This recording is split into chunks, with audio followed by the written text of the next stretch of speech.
নমস্কার, আমি বুনিয়াদপুর হাই স্কুলের শিক্ষক, অঙ্কের শিক্ষক। আমি তোমাদের একটা নতুন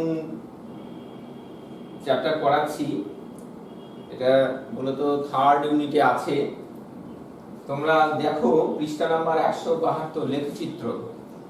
তো লেখচিত্রে আমার কাছে গ্রাফ নেই ঠিকই, কিন্তু আমি এই বোর্ডে যতটা সম্ভব তোমাদের লেখচিত্রটা বোঝানোর চেষ্টা করব। এটা একটা নতুন বিষয়, এর আগে কোথাও পাওনি তোমরা। তো আমরা এই লেখচিত্রটা কিভাবে বুঝবো, পরপর ধাপে ধাপে আমরা এগোই, দেখা যাক কিভাবে আমরা বিষয়টা সরবরাহ করে নিতে পারি। তা আমরা যদি বলি এই বোর্ডের তলটা একটা সমতল, এই সমতলটাকে কল্পনা করব যে এই সমতলটা কত দূর পর্যন্ত বিস্তৃত হতে পারে। আমি বোর্ডটা ছোট মাপের নিলে সমতলটা সেইটুকু আমরা ধরবো, না সেই সমতলটা একটা বিস্তৃত অংশ? আমার কথার উত্তরটা হচ্ছে এটা একটা বিস্তৃত অংশ। কারণ আমি যদি এতটুকু জায়গা নিই তাহলে এটা একটা সমতলের অংশ মাত্র। তাহলে পুরো সমতলটা কি না, পুরো সমতলটা হচ্ছে এই তলের বিস্তৃত অংশ, অসীম পর্যন্ত বিস্তৃত, প্রতিটা দিকে অসীম পর্যন্ত বিস্তৃত। বন্ধুরা দেখা যাক, আমরা ধরে নিচ্ছি সমতলটা এই বোর্ড পর্যন্তই সীমাবদ্ধ, মানে অসীম তল আমরা শেষ প্রান্ত পর্যন্ত পৌঁছে গেছি। তো এই তলে অবস্থিত কোনো একটা বিন্দুর কথা যদি আমরা বলি এইভাবে, ধরো এই ব্ল্যাকবোর্ডের মাঝে কোনো একটা বিন্দুর কথা বলছি, তাহলে আমরা এই বিন্দু সম্পর্কে কি ধারণা পেতে পারি? কেউ ভাবতে পারে এই বিন্দুটি ব্ল্যাকবোর্ডের এখানে আছে, কেউ ভাবতে পারে এখানে আছে, কেউ ভাবতে পারে এখানে আছে, যে কোনো জায়গায় ভাবতে পারে। আবার আমি আরেকভাবে বলছি যে যে বিন্দুটার কথা বললাম সেই বিন্দুটাকে নির্দিষ্ট করার জন্য একটা নির্দিষ্ট স্থানের কথা বলছি, এক নির্দিষ্ট বিন্দুর কথা বলছি। সেই বিন্দু থেকে অনুভূমিক দিক, ডান দিক একটা নির্দিষ্ট দিকের কথা বলেছি, এবং সেই নির্দিষ্ট বিন্দু থেকে উল্লম্ব দিক অপর একটা নির্দিষ্ট দিকের কথা বলি।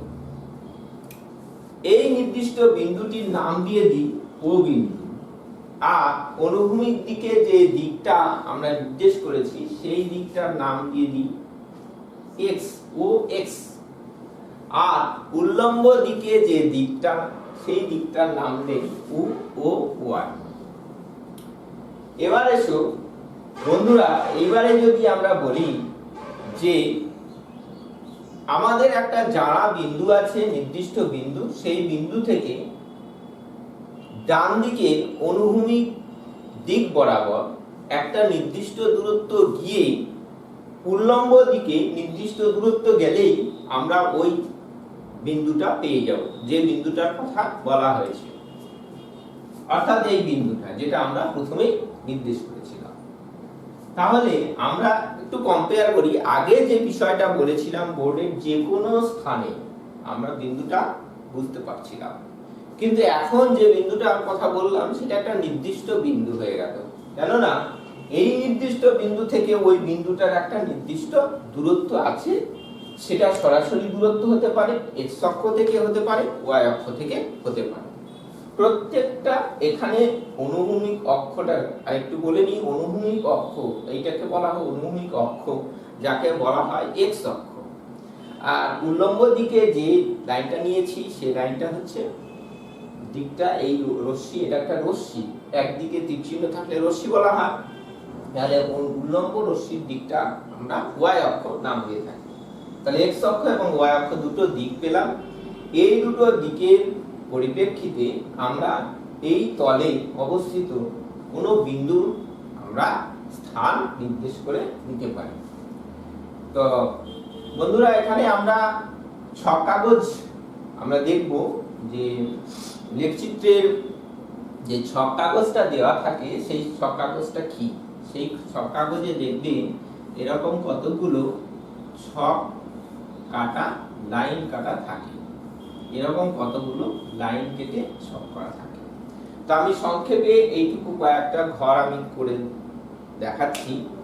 তো বিষয়টা হচ্ছে যে এক্স অক্ষের দিকে প্রতিটা ক্ষুদ্রতম ঘর, ছোট ছোট ঘর যে আমরা পেয়েছি, এর প্রত্যেকটা ঘরের মাপ সমান। এই প্রত্যেকটা ঘরের মাপ সমান, অর্থাৎ প্রত্যেকটা ঘর এক একটা বর্গক্ষেত্র, বর্গক্ষেত্রের বাহুর দৈর্ঘ্যগুলো সমান। এক্স অক্ষের দিকে যত ঘর যাব তত একক বোঝানো হয়, আর ওয়াই অক্ষের দিকে যত ঘর যাব তত একক বোঝানো হয়। তো আমরা কোন একটা বিন্দু নির্দেশ করার জন্য সেই বিন্দুর স্থানাঙ্ক আমরা লিখে থাকি। কিরকম ভাবে না, স্থানাঙ্কটা এই রূপে, ওই বিন্দুটা পেতে গেলে প্রথমে আমরা এক্স অক্ষের দিকে হাঁটব, তারপরে যেখান থেকে আমি কাছে পাবো বিন্দুটা ঠিক সেই বরাবর ওয়াই অক্ষের দিকে হাঁটব।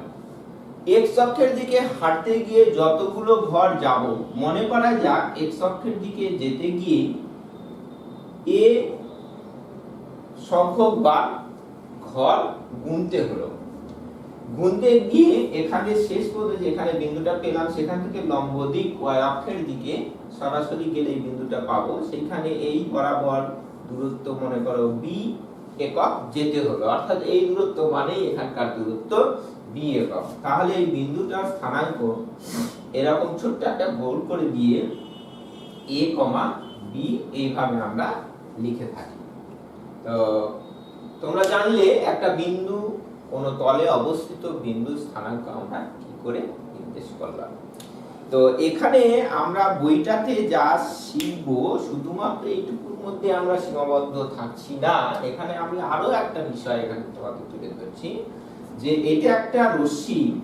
এই রশ্মিটা যদি আমি একটা লাইন সরাসরি সরলরেখার কথা বলি, সে সরলরেখার দুপাশে দুটো তীক্ষ্ণ থাকে, তাহলে এই রেখাটা এদিকেও বিস্তৃত থাকতে পারে। অর্থাৎ এক্স অক্ষের এই মূলবিন্দু থেকে ডান দিক এবং বাঁ দিক দুটো দিক, এই দুটো দিকের নাম আছে। এক্স অক্ষের ডান দিকটা ধনাত্মক দিক, বাঁ দিকটা ঋণাত্মক দিক, তার নাম দিলাম ও এক্স ড্যাশ। একই রকম ও থেকে ওয়াই অক্ষের অপর দিক, ওয়াই অক্ষের অপর দিক ধনাত্মক দিক এবং নিচের দিক ঋণাত্মক দিক, ও ওয়াই ড্যাশ নাম দিলাম। তাহলে এখানে দেখো বন্ধুরা একটা জিনিস, যে একটু কল্পনা করে দেখো, এই যে দুটো লাইন এক্স ও এক্স ড্যাশ এবং ওয়াই ও ওয়াই ড্যাশ, এই দুটো লাইন পুরো তলটাকে চারটি ভাগে বিভক্ত করে নিয়েছে, চারটে ভাগে বিভক্ত করে নিয়েছে। এই চারটে ভাগ কল্পনাতীত ভাবে আমরা দেখব, এই চারটে ভাগ মূলত ক্ষেত্রফলের দিক থেকে সমান, কারণ এটা একটা এক্সটেন্ডেড অর্থাৎ বিস্তৃত তল। এই তল একটা অসীম সমুদ্র থেকে যেমন এক বালতি জল তুলে নিলে সমুদ্রের জলের কোনো পরিবর্তন হয় না, এই অসীম তলটা থেকে সামান্য অংশ যদি কম বেশি হয় তাতে তলের কোনো পার্থক্য হয় না। এই তলটাকে সমান চারটি ভাগে বিভক্ত হয়েছে, এটা আমরা কল্পনা করে নেব। এই চারটি ভাগে প্রত্যেকটা অংশের একটা করে নাম দেওয়া হয়েছে। জেনে নাও এই ভাগটার নাম দেওয়া হয়েছে প্রথম পাদ, প্রথম পাদ, আর এই ভাগটার নাম হয়েছে দ্বিতীয় পাদ, এই ভাগটার নাম দেওয়া হয়েছে তৃতীয় পাদ, এই ভাগটার নাম দেওয়া হয়েছে চতুর্থ পাদ, চতুর্থ। তো বন্ধুরা চারটে অংশের নাম দেওয়া আছে প্রথম, দ্বিতীয়, তৃতীয়, চতুর্থ। এই অংশগুলোর মধ্যে অবস্থিত বিন্দুগুলো স্থানাঙ্ক কিরূপ হয় সেটা আমরা দেখব। এই পাদে প্রথম পাদে অবস্থিত কোনো বিন্দু নির্ণয় করতে গেলে এক্স অক্ষের ধনাত্মক দিকে যেতে হয়, তাই চিহ্ন এক্স স্থানাঙ্ক এবং ওয়াই স্থানাঙ্ক কমা দিয়ে আমরা লিখি এক্স স্থানাঙ্ক চিহ্ন কমা ওয়াই স্থানাঙ্কটা ওয়াই অক্ষের ধনাত্মক দিকে গিয়েও আমরা যেতে হচ্ছে, তাই এখানে চিহ্নটা হবে ধনাত্মক ধনাত্মক। অর্থাৎ কোন একটা বিন্দু স্থানাঙ্ক যদি 5, 6 থাকে, কোনো একটা বিন্দুর স্থানাঙ্ক যদি 5,6 থাকে, তাহলে 5 এর আগে কিছু নেই মানে ধনাত্মক, 6 এর আগে কিছু নেই মানে ধনাত্মক। তাহলে দুটোই যেহেতু x এবং y দুটো স্থানাঙ্কই ধনাত্মক, তাই আমরা এই বিন্দুটা দেখেই আমরা বলে ফেলবো যে এই বিন্দুটা কোন পাদে অবস্থিত, না প্রথম পাদে অবস্থিত। এইবারে এসো দ্বিতীয় পাদের কথা। দ্বিতীয় পাদে কোনো বিন্দু নির্দেশ করতে গেলে প্রথমে x অক্ষের ঋণাত্মক দিকে যেতে হবে, তাই ঋণাত্মক, কমা তারপরে অপরের দিকে y অক্ষের ধনাত্মক দিকে যেতে হবে, তাই ধনাত্মক। অর্থাৎ কোনো বিন্দুর স্থানাঙ্ক যদি বলা হয় -3,5, কোনো বিন্দুর স্থানাঙ্ক, তার মানে বুঝবো এইদিকে 3 ঘর গিয়ে অপরের দিকে +5, অর্থাৎ ঋণাত্মক ধনাত্মক। তাই এই বিন্দুটার চিহ্ন, এই বিন্দুটার x কোঅর্ডিনেট এবং y কোঅর্ডিনেট, অর্থাৎ x স্থানাঙ্ক এবং y স্থানাঙ্ক দুটোর চিহ্ন দেখে আমরা বলে নিতে পারবো যে বিন্দুটা দ্বিতীয় পাদে অবস্থিত। তৃতীয় পাদে অবস্থিত, তৃতীয় পাদে x অক্ষের ঋণাত্মক দিকে গিয়ে y অক্ষের ঋণাত্মক দিকে যাব, তাই বিন্দুগুলো x এবং y দুটো স্থানাঙ্কই ঋণাত্মক হবে। অর্থাৎ বিন্দুগুলো এইরকম হবে -7, -8 ইত্যাদি ইত্যাদি।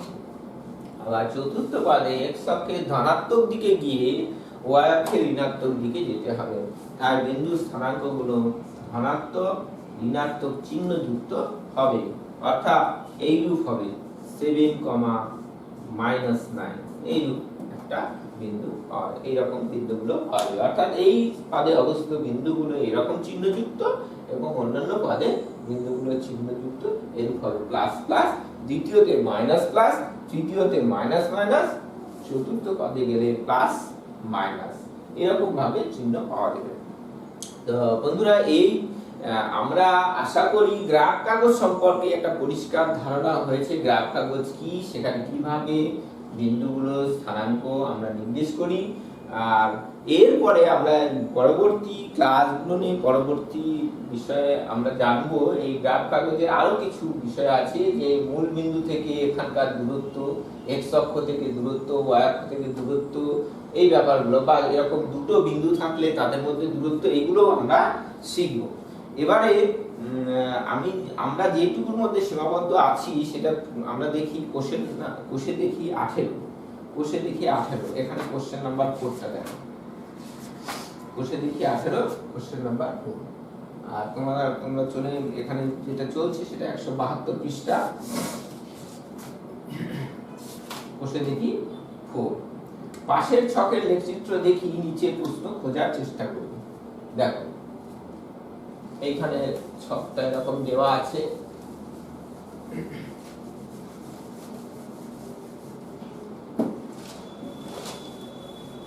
শুধুমাত্র প্রথম পাদের ছবি দিয়েই তোমাদের অঙ্কগুলো দেওয়া আছে, দ্বিতীয় পাদ তৃতীয় পাদের বিষয়গুলো এখনো তোমরা পরে শিখবে। তা এটা y অক্ষ, এটা x অক্ষ। এখানে দেখো এই প্রশ্নটা 4 নম্বর প্রশ্ন। 4 নম্বর প্রশ্নে বলেছে যে ধরি x অক্ষ বরাবর ক্ষুদ্রতম বর্গক্ষেত্রটি দুটি বাহুর দৈর্ঘ্য একই পেয়ারা ও y অক্ষ বরাবর ক্ষুদ্রতম বর্গক্ষেত্রের একটি বাহুর দৈর্ঘ্য 1 টাকা। তো এইটা আমরা একটু বলে নিই যে ছক কাগজে যখন আমরা বিন্দুগুলো স্থাপন করব, তখন আমরা রাশিগুলোর মানের উপরে নির্ভর করে ছক কাগজের এক বা একাধিক ঘর এক একক হিসেবে আমরা ধরে নিতে পারি। তাই এখানে বলেই দেওয়া আছে x অক্ষ বরাবর দুটো ঘর যাওয়া মানে একটা পেয়ারা বুঝবো, আর y অক্ষের একটা বাহুর দৈর্ঘ্য অর্থাৎ এক ঘর যাওয়া মানে 1 টাকা বুঝবো। এইভাবে ছবিটা দেওয়া আছে। এখানে পেয়ারার সংখ্যা t, আর এদিক বরাবর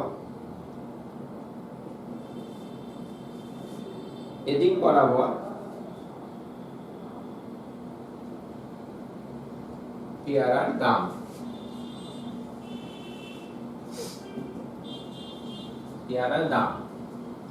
তা পেয়ারার মূল্যের সঙ্গে পেয়ারার সংখ্যার সঙ্গে তার দামের একটা সম্পর্ক এখানে তৈরি করা হয়েছে। এখানে বন্ধুরা ছবিতে দেখো, ছবিতে আমরা কি কি বিষয় এখানে দেখতে পাচ্ছি। এখানে মাঝখানে একটা বিন্দু দেওয়া আছে 4,12, আর অন্য দুটো বিন্দু ডট দিয়ে দেওয়া আছে, গোলা করা আছে, আর বিন্দুগুলো স্থানাঙ্ক কিছু বলা নেই। তো আমরা যখন বিন্দুগুলো স্থানাঙ্ক দেখব তখন এই হিসেবেই আসবে। এক্স অক্ষ বরাবর ক্ষুদ্রতম দুটো ঘর যাব, এই দিক বরাবর দুটো ঘর যাওয়া মানে একটা পেয়ারা, আর ওয়াই অক্ষের দিকে এক ঘর যাওয়া মানে 1 টাকা বুঝবো। তাহলে লেখচিত্র থেকে পেয়ারার সংখ্যা দাম কি সম্পর্কে আছে লিখি। বন্ধুরা এখানে আমরা একটা জিনিস খেয়াল রাখবো যে লেখচিত্র যখন সরল রৈখিক হয়, সরল রেখা হয়, তখন সবসময় মনে রাখবো এটি একটা সরল সম্পর্ক বোঝায়। কার সঙ্গে না, দুটো রাশি পেয়ারার সঙ্গে পেয়ারার দামের সম্পর্ক। আর তাহলে আমরা এখানে বলবো লেখচিত্র কি পেয়ারার সংখ্যা বা পেয়ারার কতগুলো পেয়ারা তার সঙ্গে দামের সম্পর্কটা একটা সরল সম্পর্ক। 1 নম্বর প্রশ্নের উত্তরটা হবে সরল সম্পর্ক। নাম্বার 2, 4টি পেয়ারার দাম কত লিখি। 4খানা পেয়ারা মানে এখানে আমরা বন্ধুরা কয় ঘর যাব, 4খানা পেয়ারা মানে 4খানা পেয়ারা মানে একটা পেয়ারা মানে দুটো ঘর, তাহলে 4খানা পেয়ারা মানে 8 ঘর, অর্থাৎ এইখানে 8 নাম্বার ঘরে গিয়ে 4খানা পেয়ারা পাবো। 8 নাম্বার ঘর, তা 8 নাম্বার ঘরে ঠিক উপরের দিকে দেখো আমরা 8 নাম্বার ঘর পর্যন্ত যাব, তার মানে 4টে পেয়ারা বুঝছি। এই 8 নাম্বার ঘর ওয়াই অক্ষের কততম ঘরে গিয়ে যুক্ত হয়েছে সেটা আমরা দেখব। ওয়াই অক্ষের কততম ঘরে যুক্ত হয়েছে, তোমরা বইটা হাতে অবশ্যই রাখবে। এখানে দেখো এখানে আছে 8 নাম্বার ঘর মানে এই যে মোটা দাগ। আর একটা কথা একটু বলতে ভুলে গেছি, সেটা হচ্ছে মোটা পরপর মোটা দাগগুলো দেখো তোমরা গুনে দেখতে পারো, 10টা ঘর আছে, আর একটু হালকা মোটা আছে 5টা ঘর আছে। এটা আর কিছু না, এটা আমাদের 1 2 করে কাউন্টিং না করে দুটো হালকা ঘর যাওয়া মানে 5 একক, আর পরস্পর দুটো মোটা ঘর যাওয়া মানে 10 একক। 10টা ঘর আমরা না গুনেই আমরা ওখান থেকে যাতে বুঝতে পারি, সেই জন্য দাগগুলো কখনো হালকা মোটা বা বেশি মোটা করে দেওয়া আছে। তো 8 নাম্বার ঘর দেখো বন্ধুরা, 8 নাম্বার ঘর এখানে ছবিতে দেখতেই পাচ্ছ 4,12 লেখাই আছে, ওখানে ছেদ বিন্দুটা 4,12।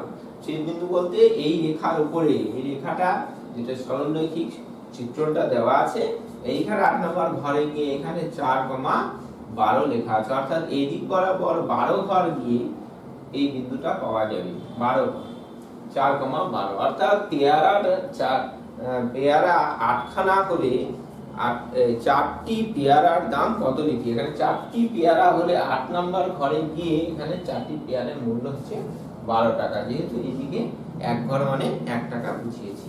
তাহলে 2 নাম্বার প্রশ্নের উত্তরটা সহজেই বুঝতে পারছো বন্ধুরা, এখানে হবে 12 টাকা। নাম্বার 3, 30 টাকায় কতগুলি পেয়ারা পাওয়া যাবে। 30 টাকায়, তো এখানে 30 টাকা মানে দেখতে পাচ্ছ ওয়াই অক্ষের দিকে 30 ঘর গিয়ে সেই বিন্দুটা এখানে দেওয়া আছে, কোশ্চেনের মধ্যে এখানে দেওয়া আছে দেখো 10,30, 10,30, অর্থাৎ এদিক বরাবর আমাকে যেতে হবে 10টি পেয়ারা ঘরে।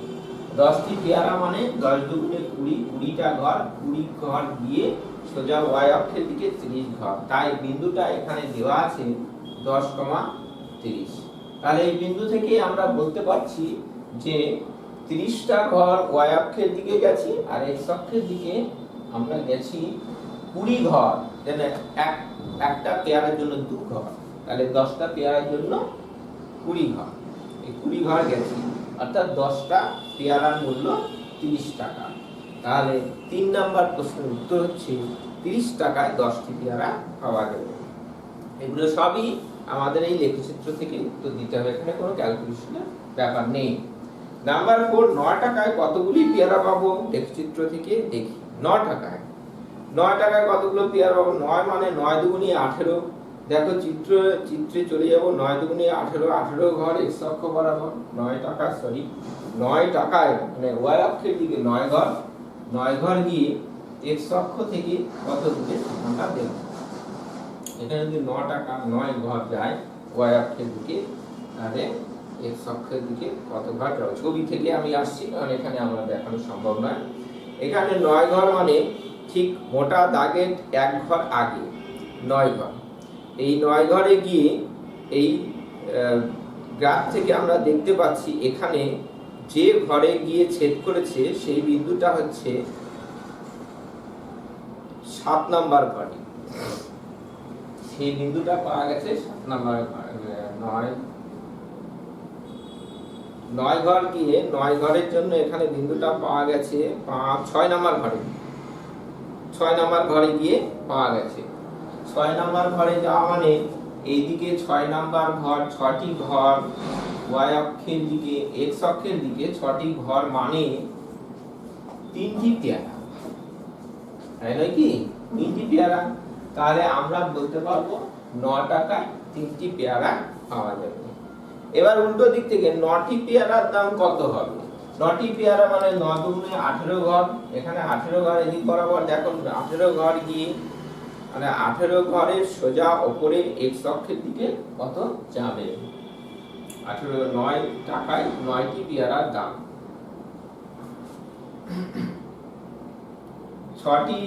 3টি পেয়ারার দাম এখানে পাওয়া গেছে, 3টি পেয়ারার দাম পেয়েছিলাম 9 টাকা।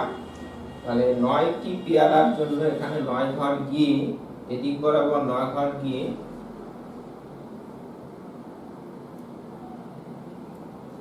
এদিকে আমরা যে বিন্দুটা পাবো 9,27 এই ঘরটা পাবো। তাহলে আমরা বলতে পারি 9টা পেয়ারার দাম 27 টাকা। এক একটা পেয়ারার দাম কত? যদি বন্ধুরা একটা আমি প্রশ্ন করছি, এক একটা পেয়ারার দাম কত? এক একটা পেয়ারার দাম 3 টাকা। দেখো, কেননা 4টি পেয়ারার দাম 12 টাকা, 4টা পেয়ারার দাম 12 টাকা। তাহলে আমরা ঐকিক নিয়মে বা ত্রৈমাসিক নিয়মে যদি আমরা বের করি তাহলে একটা পেয়ারার দাম কত? 3 টাকা। তাহলে সেইভাবে আমরা পাচ্ছি 9টি পেয়ারার দাম 3,27 টাকা। তাই ওটা ওই 9,27 গিয়ে ছেদ করবে। এখানে ছবিটা আমি এখানে দেখাতে পারছি না, তোমরা বইটাতে স্পষ্ট দেখতে পাচ্ছ। এবারে এসো কোশ্চেন নাম্বার 6। এইটা আমাদের গ্রাফ কাগজে লিখতে বলেছে। দেখো, গ্রাফ কাগজে প্রকাশ করতে বলেছে। এটা আরেকবার আমরা গ্রাফ কাগজটা অঙ্কন করি। 6 নাম্বার, এটা পৃষ্ঠা নাম্বার 182। 182 6 নম্বরে পেন্সিলের সংখ্যা আর পেন্সিলের দাম এটা টাকায়, এটা সংখ্যা টি লিখতে পারো। এখানে দেখো 3টি 5টি 7টি 8টি, এর জন্য দেওয়া আছে 6 10 14 16 পেন্সিলের দাম এবং পেন্সিলের সংখ্যা। তো বন্ধুরা, এটা আমরা গ্রাফ কাগজে আগে গ্রাফ কাগজে স্থাপন করার সময় গ্রাফ কাগজ তো আমরা নেবই অবশ্যই। তাতে আমরা কি করে ছকে এই বিন্দুগুলো স্থাপন করব সেটা আমরা আগে দেখি। সেটা হচ্ছে, আমরা যখন গ্রাফ কাগজে যাব, গ্রাফ কাগজে একটা বিষয় হচ্ছে আমরা যে হিসেবগুলো করব সেই হিসেবগুলো এখানে যেহেতু সবই ধনাত্মক x অক্ষের বিষয়, তাহলে আমরা ওই গ্রাফ কাগজের একদম প্রান্ত, যদি এটা গ্রাফ কাগজ হয়ে থাকে তাহলে প্রান্তের দিকে, এই প্রান্তে এবং এই প্রান্তের দিকে সরল রেখা দুটোই মোটা দাগ বরাবর x অক্ষ y অক্ষ নিলে আমাদের সুবিধা বেশি হবে, কেননা এই বিস্তৃত অংশটা পুরোটাই কাজে লাগবে। তা না হলে কি হবে, যদি আমরা মাঝখান থেকে নিই এবং ঘর বেশি সংখ্যক গুনতে হয় তাহলে গ্রাফ কাগজ ছাড়িয়ে যাবে, তখন সমস্যা পড়ে যাবে। সেই জন্য এই সমস্যাটাকে দূর করার জন্য আমরা কি করব, গ্রাফ কাগজের ঠিক বাঁ দিকে নিচের কোণা থেকে আমরা খুব কাছাকাছি x অক্ষ এবং y অক্ষ নিয়ে নেব, তাতে আমরা সুবিধাটা পাবো। কি সুবিধা পাবো সেটা তো বললাম। তাহলে এইটা হচ্ছে, মনে করো এটা x অক্ষ, এটা y অক্ষ। x অক্ষ এবং y অক্ষের সাপেক্ষে পেন্সিলের দাম, পেন্সিলের সংখ্যার সঙ্গে সম্পর্ক করবার আগে আমরা আগে ওই ঘর সংখ্যা, আমরা সুবিধা মতো ঘরের সংখ্যাটা আমরা বলে দেব। মনে করি x অক্ষ বরাবর পেন্সিলের সংখ্যা আর y অক্ষ বরাবর পেন্সিলের দামের কথা বলছি। x অক্ষ বরাবর এক ঘর সমান একটি পেন্সিল, y অক্ষ বরাবর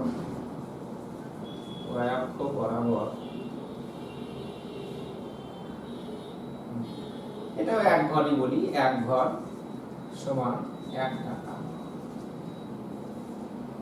1 টাকা। এইটা সবসময় কিন্তু বন্ধুরা এটা বলে নিতে হবে, কারণ আমরা কি মেজারমেন্টে কি পরিমাপ নিয়ে এই গ্রাফ কাগজটা উপস্থাপন করছি সেটা বলা খুবই জরুরি। তাহলে আমরা বলে নিলাম x অক্ষ বরাবর 1 ঘর গেলে আমরা একটা পেন্সিল বুঝবো, y অক্ষ বরাবর 1 ঘর গেলে 1 টাকা বুঝবো। তাহলে আমরা এখানে লিখে নেব এই বরাবর, এখানে লিখব পেন্সিলের সংখ্যা, আর y অক্ষের দিকে লিখব পেন্সিলের, দেখতে পাচ্ছ পেন্সিলের দাম এই বরাবর। তাহলে এইখানে ছক কাগজে আমাদের নিশ্চয়ই এরকম ছক কাগজ লাইন টেনে ছক করা থাকবে, এই ছক থেকে আমরা হিসেবের দিকে বেরোব।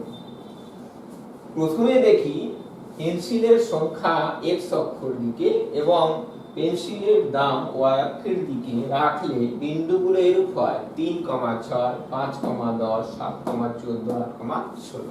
তাহলে আমরা 3 ঘর এদিকে গিয়ে x অক্ষের দিকে গিয়ে 6 ঘর y অক্ষের দিকে গেলে 3,6 বিন্দুটা পেয়ে যাব। 1 2 3 ঘর যাব, 6 ঘর 1 2 3 4 5 6, এরূপে 3,6 বিন্দুটা পেলাম। এইভাবে আমরা লিখে থাকি, যে বিন্দুটা পেলাম সেটাকে ডট দাও, সেখানে রাউন্ড করো, পাশে লিখে দাও বিন্দুটা 3,6। এবং 5,10 এরকম ভাবে এদিকে 5 ঘর 1 2 3 4 5 ঘর, এদিকে 10, এরকম একটা বিন্দু পাওয়া যাবে 5,10। এখানে আমার গ্রাফ কাগজে সীমিত জায়গা, এখানে গ্রাফ কাগজটা আমার নেই তৈরি করা, হাতে জিনিস সীমিত জায়গার মধ্যে আমি বোঝানোর চেষ্টা করছি, এটা পাবো। তারপর 7,14 আরো দুবার 7, তারপর 14, এরকম একটা বিন্দু পাবো, লিখে দেব 7,14। কিভাবে পেলাম? x অক্ষের দিকে 7 ঘর গিয়ে y অক্ষের দিকে 14 ঘর। এবার 8,16 x অক্ষের দিকে 8 ঘর গিয়ে y অক্ষের দিকে 16 ঘর, এরকম ভাবে গিয়ে বিন্দুটা পাবো 8,16। তো বন্ধুরা এই যে বিন্দুগুলো পেলাম, এরপরে যেটা বিষয় সেটা হচ্ছে এই বিন্দুগুলো একটি স্কেলের মাধ্যমে যুক্ত করলে একটা সরল রেখা পাওয়া যায়। যেমনটা আগে ছবিটা এঁকেছিলাম, আগে একটা সমস্যা সমাধান করলাম কোশ্চেন নাম্বার 4, এই এর ক্ষেত্রে কোশ্চেন নাম্বার 6 এ সেই রূপই একটা গ্রাফ চলে আসবে। মূল বিন্দু, এই বিন্দু, এই বিন্দু, এই বিন্দু, এগুলো সঙ্গে নিয়ে একটা সরলরেখা পাওয়া যায়। মূল বিন্দু কেন না, মূল বিন্দুতে পেন্সিলের সংখ্যা 0, পেন্সিলের দাম 0, অর্থাৎ সংখ্যা যদি 0 হয় তাহলে দাম 0 হবে। তাই আমরা সরলরৈখিক একটা চিত্র পেয়ে যাব, বিন্দুগুলো এরকম এই একই সরলরেখার মধ্যে থাকবে। তাহলে সরলরৈখিক যে সরলরেখাটা পেলাম, যে রেখাচিত্র পেলাম, সেইটাই এখানে আঁকতে বলা হয়েছিল। তো এখানে কোশ্চেনটা ছিল ছক কাগজে তৈরি করি, আমরা তৈরি করলাম এই রূপে, ঠিক যেমনটা বললাম। তারপরে লেখচিত্র রৈখিক কিনা দেখি, অর্থাৎ একটা সরলরেখার উপরে বিন্দুগুলো আছে কিনা। তা বন্ধুরা আমরা সব বিন্দুগুলো একই সরলরেখার উপরেই পাবো। আমার একটু এদিক ওদিক হয়েছে আঁকতে গিয়ে, হাতে আঁকা এরকম হয়। তোমরা গ্রাফে যখন ক্যালকুলেট করবে তখন পুরোপুরি বিন্দুগুলো সবগুলো একই সরলরেখার মধ্যে পাবে। তাহলে উত্তরটা হবে, এখানে লাস্টে একটা উত্তরও আমরা লিখে দেবো যে এখানে লেখচিত্র সর্বদা সরলরৈখিক হবে। ঠিক আছে, এই পর্যন্তই গ্রাফ শিখলেই আমাদের হবে আপাতত। পরে নবম শ্রেণীতে গিয়ে গ্রাফ কাগজের বিষয়গুলো আরো বিস্তারিত জানবে। ঠিক আছে বন্ধুরা, সবাই ভালো থেকো, ধন্যবাদ।